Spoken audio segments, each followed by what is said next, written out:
I typically hate games without an ending or some form of closure. I make exceptions for the greats, but generally, if a game has any form of dialogue, I expect some sort of finish line. To tell me that something began without any clear means to stop it at some point is to tell me that it had no value at all. Not like I want things to just start and stop, or that there are some things that don't have more value in their longevity, such as relationships and food bazaars. I'm saying that the value of something typically increases when there is a realization that it will not last forever, when it is capable of ending, when it is possible to quit, to stop, to find closure, when it won't last forever. That's why the idea of being alive forever sucks.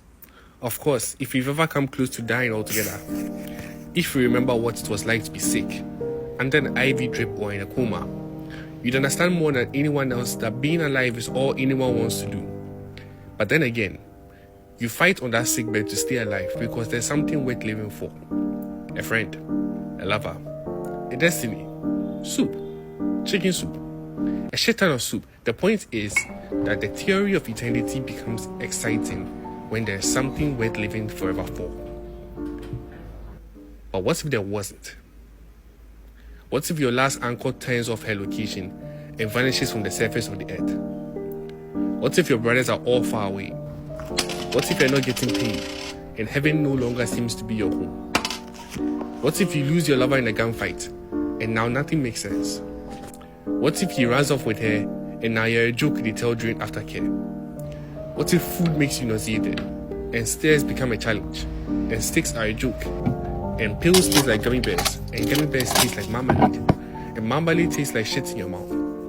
What if all the things that make this life slightly bearable were to suddenly get up, leave and lock the door on the way out, all at the same time, leaving you to suffocate in the middle of it all? Would living forever, even like that, be worth it? That feeling, that emptiness is filled with an ending. Stories, books, games, parties, relationships, friendships, bonds, sex. Moments that feel like they deserve to last forever, they don't. Because they become far more valuable that way when there's an end to them. Because some situations, if they continue forever, soon they will become stale and boring and tasteless and eventually harmful. A spiraling sentence without punctuation, repeating itself over and over without meaning. The end is never the end is never the end. A vacation that has been spent doing the same thing day after day, it becomes a beach house no more, but an open prison. That's why eternity is amazing, but also why not all things are eternal. The end is probably not the end. Surprisingly, January ended, February started, and it will keep going that way until I outlive the calendar. But while I'm here, I'll cherish it. Not the not the individual people per se, as they come and go like the seasons do. Not the individual semesters or the months one by one, but every moment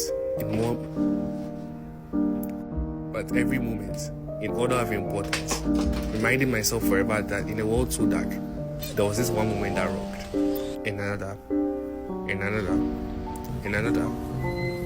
Having a chance to live out fresh new moments like this in months like February, actually seizing that chance. That is what forever is worth living for. My name is May. Forever is debatable.